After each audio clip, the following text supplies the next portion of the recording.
Hi, David again with ConcertBlogger.com. Today we're here with pop singer-songwriter Ashley Allen. Hi, Ashley. Thanks for sitting down with us. What's going on? How are you? Not much. Just hanging out. Hanging out? Not enjoying this weather at all. A little cold here in New York this time of year. First, you've got so many things going on. You get so many projects going on. But I thought the way I wanted to start it was to say something about, like, how did you come to love music? When you were a kid, how did you find music to be your passion in life? My parents, they were just really into music, and I kind of just went into my life. And pop music is really what started it. The moment I saw Britney Spears playing, that was a pretty big moment for me. But definitely my parents, I would say, is like the #1 influence. What kind of music did they listen to around the house? What were your first impressions of music? Well, my mom loved Madonna. Oh, there you go. She wanted to be Madonna. I think she still does a little. She's fierce. Madonna's fierce. There's nothing wrong with wanting to be Madonna. I love Madonna, Celine Dion, and my mom was really into like her generation pop. So I think that's really what made me love pop. And then my dad, a rock guy for a little bit, and now he enjoys Taylor Swift these days. But definitely Motown and music like that, and R&B. Cool. Your music is so upbeat with your killer pop hooks. Is that just a reflection of who you are? Or is it who you're striving to be, or what? No, it's definitely who I am. I'm definitely as weird and crazy and positive as my music sounds. Awesome, that's a great thing to be. You have a new EP out, Body Say No, Heart Say Yes, and the first single is the title track, and it was featured by Ryan Seacrest. How exciting is that? Very exciting. I loved it. I mean, I tweeted him, but he didn't tweet me back. But no, it was really awesome to even be given that opportunity to like have him notice it. So cool. So tell me about the song a little bit. That you just had a video that you released about it. Yep. Well, that's what Ryan Seacrest released. Oh, was the video? Okay, I understand. Video. Yeah. And really, the song is just my body say no, heart say yes. It's not about a guy. Put that right out there, right first. Because I don't know what kind of love song my body says no, my heart says yes would really be. It's not really a love song. No. It's like an unloved song. But it's just a song about seizing the day, and if you ever feel down or you feel hungover or you feel just you don't want to get. Haven't slept enough the night before, maybe 3 hours or 4 hours. Maybe. You still get up and you go and do what you're doing. I always get a solid 8 hours. I somehow find that hard to believe. So tell me about the record and the recording process. You worked with a few different producers or a team. Yeah, just a production team. Yeah. Called Cash, and they're amazing. And just this EP really, I mean, there's not really any ballads on it, and that was on purpose. I felt like what I wanted the world to hear from this EP, when I'm introducing myself pretty much to everyone, is just, just very, like what songs define who I am as a person. And then I feel like, for my album, I definitely have ballads and love songs and other songs to incorporate into that.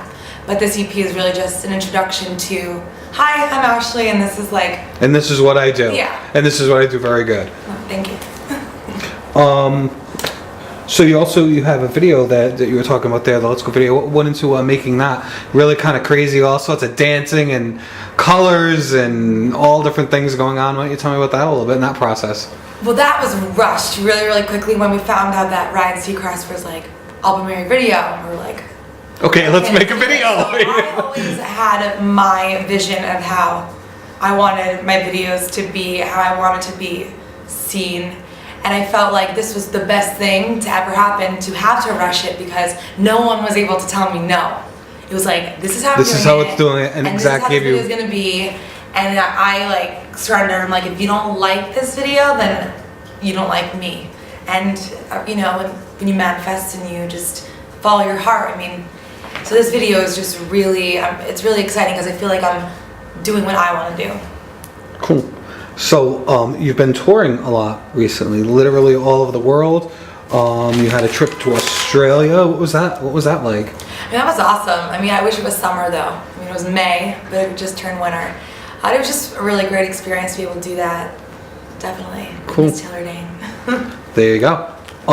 do you have any kind of songwriting process on the road, or do any of those the things that are happening to you on the road and the experiences that you have go into your music at all? Well, of course. I mean, I can't write songs I don't relate to. I mean, I guess I could, but I choose not to.